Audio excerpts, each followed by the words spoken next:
Hi, everyone. It's Saturday. I hope you're doing well.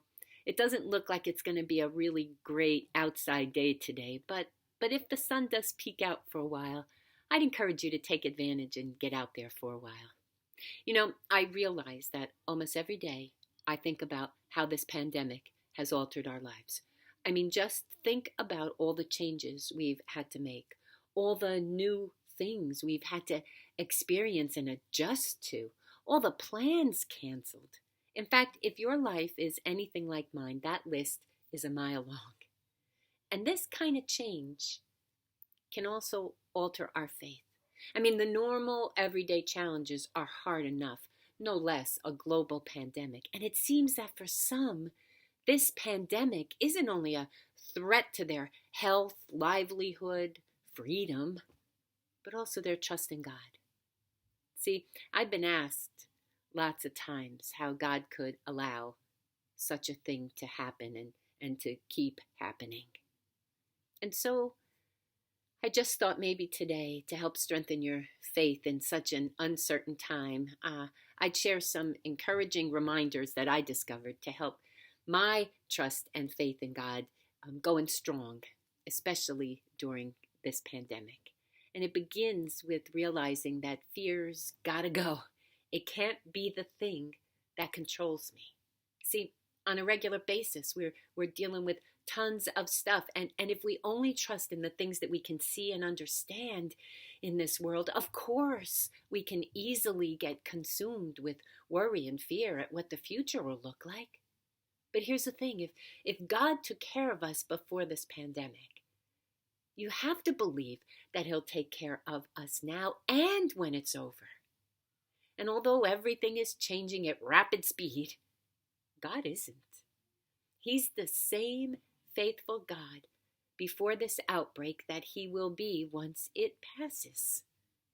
There's always going to be something to worry about. However, the Bible provides excellent advice, even comfort, on why we need not live in worry and fear.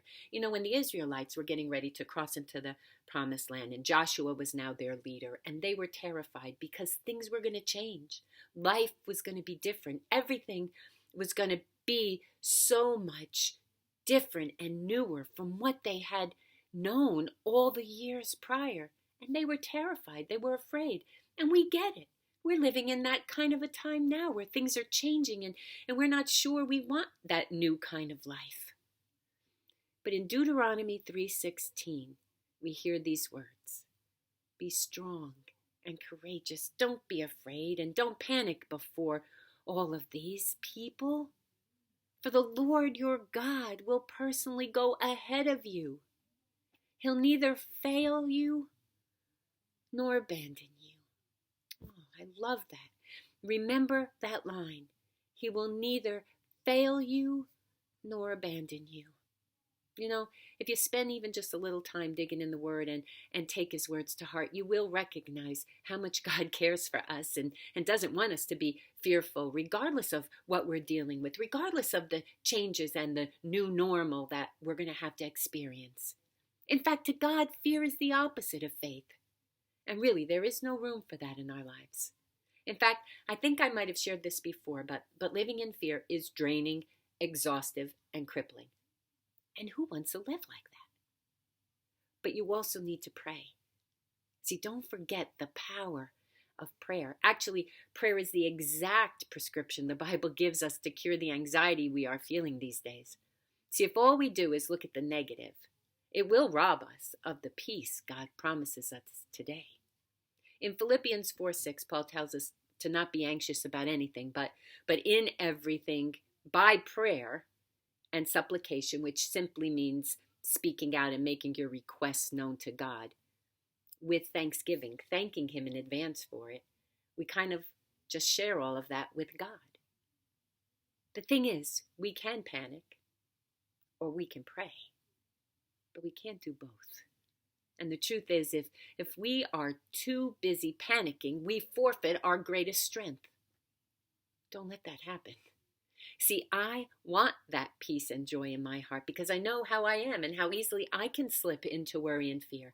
And so I work at keeping my focus on God every single day and my prayers going all the time. And last, if there is an action you can do to protect yourself, do it. Like wash your hands, wear a mask, and practice social distancing. That's also how you care for others. Even if you don't like wearing a mask, none of us do really, but that's how you show the love of God to your brothers and your sisters. So, my friends, in the face of this unsettling, uncertain, crazy time we're living through, we have the power to choose our response. And when we choose faith over fear, prayer over panic, and wisdom over worry, I promise you, we can experience that peace of God that surpasses all our understanding. Who doesn't want that? So today, that's what I'm encouraging you to do. And while you do that, and all the other things you're supposed to do, keep hoping and looking for a blessing.